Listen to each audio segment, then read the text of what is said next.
Glenn Mazzara and away at you after watching tonight's episode of The Walking Dead. Tweet us at AMC Talking Dead. Email us your questions at talkingdead@amctv.com. Or pick up the old telephone and call us toll free at 1-855-332-3548. That's 1-855-DEAD-LIVE. Joining us now are Dave Navarro and Glenn Mazzara. Thank you so much for being here, you guys. Oh, so good. Okay. All right. So, I guess my question is, did Rick have any other option than to blow those guys away in the bar? You might actually know that. I want to throw this to Dave first. Absolutely not. No? They had to blow him away. Really? Yeah, because they were coming at him with a threatening tone. And don't forget, Rick, his priority on this whole, I think, on the rest of the season is going to be his child and his unborn child. Yeah. And let's not forget the fact that his wife is kind of easy on the eyes, right? She is, yeah. So those two go back to the farm. They're going to be first, in the side of the target. You couldn't tell.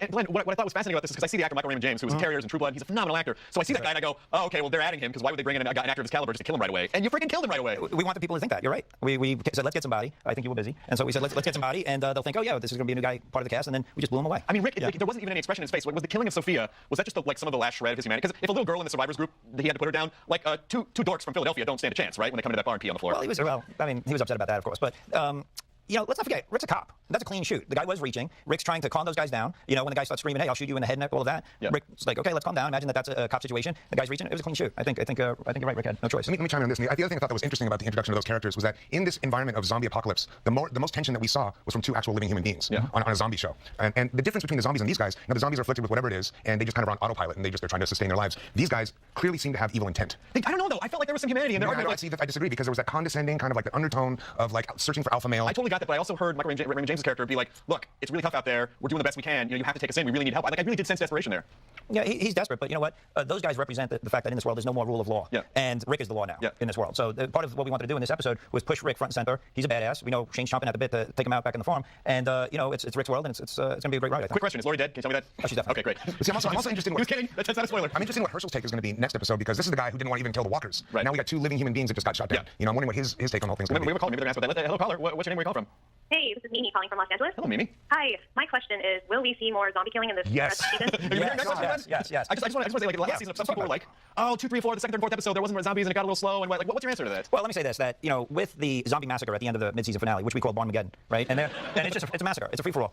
So now we want to push in and really focus on our characters. What does this mean to everybody? What's everybody doing? And then after that, we've got 5 episodes left in the season. I promise, it is zombie-licious. There's zombies all over the place, and this world is dangerous. But, it was important to us to reset that the show is about the characters. The show is about survivors. What are they willing to do to survive? And this is the first time, Rick kills these guys. It's a questionable shooting to some people. So it's about these characters, and now they're in a very threatening world. So I promise more zombies. I want to get back to the caller here, because we went at the whole last season. We were in this farmhouse. I'm like, okay, we're in the farmhouse. Now here it is, the beginning of this season, or the restart of this season, still in the farmhouse. Yep. And really, you had the end of the massacre, and you saw maybe one kind of get hit by a car, clipped it, at the end, but that was it. Like, that's how we started. Let me ask you something. In this environment, don't you want to see the environment a little bit? Yes, you do. But look what happens when they go outside the farm. Boom, you've got these bad guys. You got to take those guys out, and you can't even drive down the street without hitting a zombie. So the thing is that the way we designed the show, I hear you. Wait, we got to jump quick. Let's continue this conversation right where you guys are. We've been checking the pulse over TalkingDead.com. Everyone loves that Rick stepped up this episode. He really showed what he's made of. A lot of people are still in that Shane camp. So quickly, our poll question is: who would you want to lead your group during the zombie apocalypse? Rick, Shane, Herschel, or Daryl? Go to TalkingDead.com to vote. Coming up, an exclusive clip. We're going to pick up this conversation. We're also going to see a clip of The Walking Dead next week's episode. First, let's say sayonara to those we've lost this episode.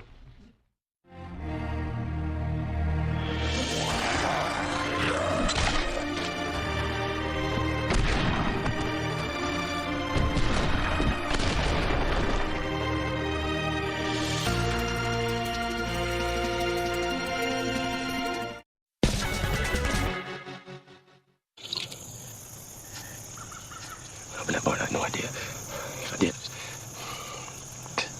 Everybody thinks I'm like. I'm just trying to keep everybody safe.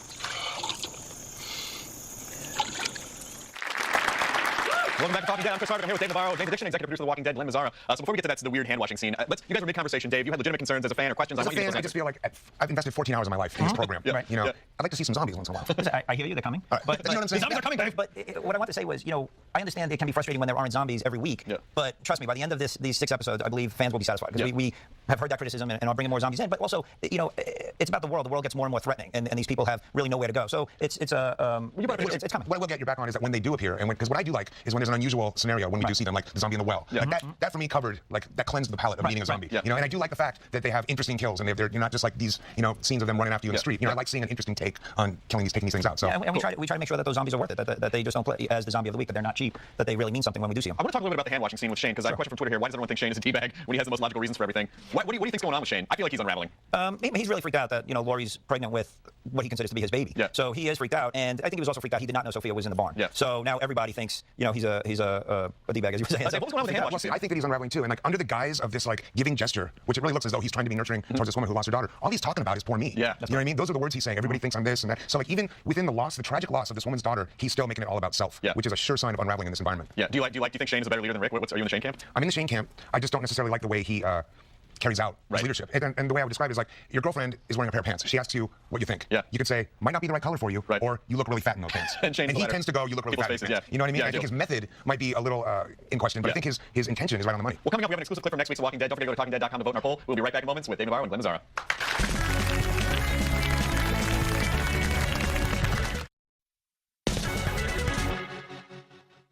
But when Shane shot Lou in the chest, and she just kept coming, that's when I knew what an ass I'd been. That Annette had been dead long ago, and I was feeding a rotten corpse. That's when I knew there was no hope. And when that little girl came out of the barn, the look on your face, I knew you knew it too. So great. Next Sunday, there is a new Talking Dead live at midnight Eastern right here on AMC, so please check it out. We're back with Dave Navarro and Glenn Mazzara. That was an incredibly intense scene between Rick and Herschel. Do you think Herschel is finally ready to admit what's going on, or is this just temporary because he got a little tipsy? No, I think he does realize it. I think he Let's take him out, man. Let's take out Herschel. Why do you like Herschel? I mean, come on, man. No. Herschel's got to go. He's the spiritual That would tension in the group. That would be a huge season cliffhanger for you. Herschel getting eaten by zombies. He just said he has no hope. Let's take him out. But who says that doesn't happen? Oh, Anything can happen. So you're going to stand go back Okay, Dave Navarro says we should opt Herschel. anything can happen. Nobody's safe. So Sophia, I think Sophia represented that hope that dragged that took us through the last part of the season, and then hope just got shot in the face, and now there's no Fort Benning, at least according to Dave. Right. So what's next for these people? Well, I guess they got to get off the farm, is what you're saying, right? I think they got to get up. Yeah. there. an interesting But point you know before what, about the they're trying to figure out what to do as a group. They're trying to figure out who's going to be the leader. And again, the world becomes more and more threatening. So it's a great question. I think part of the reason why the show is successful is, what would you do? Look what happens when they leave the farm in this episode. So where do you go? I also want to talk about Dale.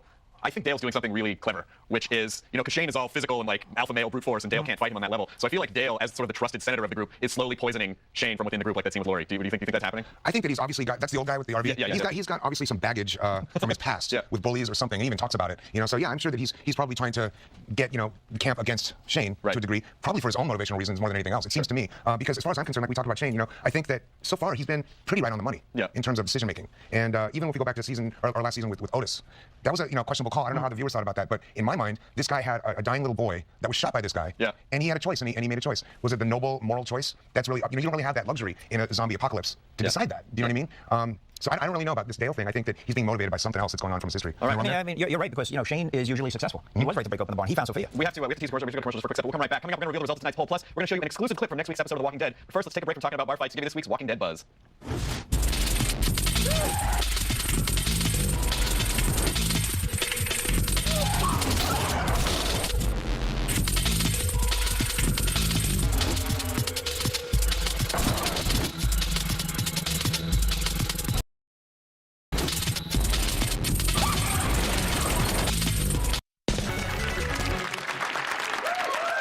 Welcome back to Talking Dead. I think we have a call. Hello, caller. What is your name? Where are you calling from?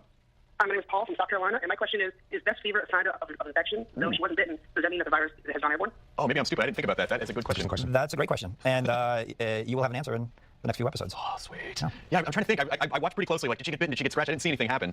But she's definitely not okay right now. Yeah. It would be great if we could have another character bedridden for a whole season. Looking forward to that. Dave Navarro. Naughty Dave Navarro. Kidding, come on.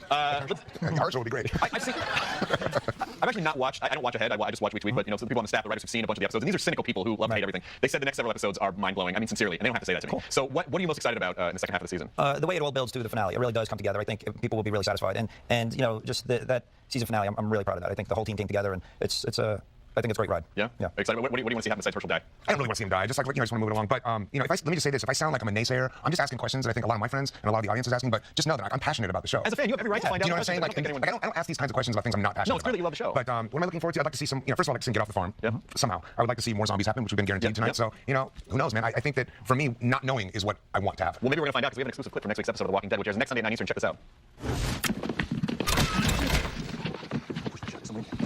Yo, someone in there?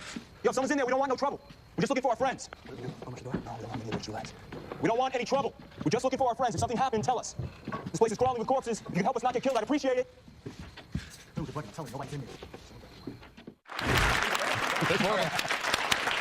So is Herschel sobered up by now? Yeah, well, he's got a gun. A drunk Herschel with a gun. Yeah. And that's exciting because now we see that, because before I wasn't sure that there were others. Right. You know, these guys could have been just talking a game to get into the house and who knows what, but this is going to be a compelling episode. Well, the poll results are in, you guys. Remember, our question was, who would you want to lead your group during the zombie apocalypse? And the result is 57%. Rick, way to go, Rick. Shane only got 11%. That's surprising. Herschel got 1. I was the only one who voted for Herschel. You were the only one who voted for Herschel. You were I'm actually the surprised only that one. Daryl got 31. Yeah. Because this is a guy who started out strong, and then he became the voice of humanity, looking for the girl. Now he doesn't care. Like, if anybody doesn't have a consistent flow on the show, it's Daryl. We should continue this conversation. We go to TalkingDead.com. But that's the end of our live broadcast right now on television. Thanks for watching Talking Dead. Like Glenn Mazzara at Glenn Mazzara on Twitter. Dave Navarro at Dave Navarro. Catch Ink Masters Tuesday nights on Spike TV. David Addiction's new CD, The Greatest Escape Artist, is available now. Join us next week. We're going to have Glenn himself, Stephen Young, and from Criminal Minds, a huge fan of the show, actor Patrick Brewster is in studio. Now you can pop over to TalkingDead.com where the show continues streaming live right now. I'm at Nerdist Chris Hardwick. Thank you so much for watching. And I'm so excited to be back for the second half of the season. Thanks for coming, you guys. See you next week.